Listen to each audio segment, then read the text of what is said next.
Earlier today, I convened a cabinet meeting to do two things. One, provide an update on the state of negotiations with the United States, and secondly, to discuss the situation in the Middle East. With respect to the first, the trade negotiations with the U.S., as you know, we're seeking the best deal for Canadians.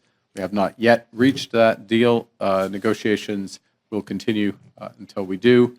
Minister LeBlanc and senior officials will remain in Washington in pursuit of that goal. The focus of our meeting was really the Middle East. The level of human suffering in Gaza is intolerable. Earlier this week, the Minister of Foreign Affairs represented Canada at the UN high-level conference on a two-state solution in New York. In recent days, I've spoken with our allies, including President Macron, Prime Minister Starmer, President von der Leyen. We've also had a number of discussions with our ambassador to the United Nations, Bob Ray.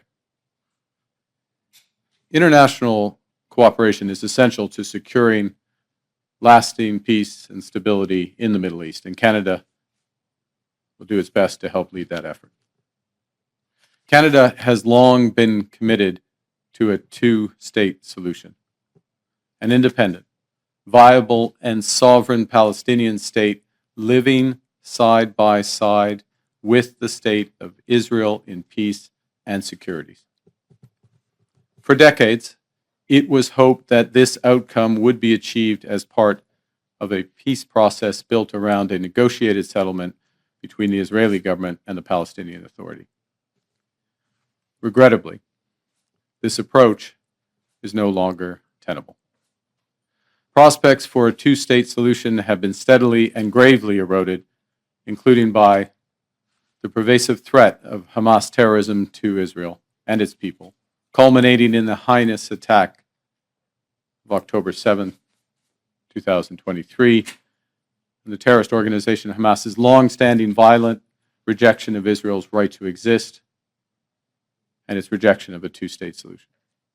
For the reasons I cited earlier, Canada intends to recognize the State of Palestine at the 80th session of the United Nations General Assembly in September 2025.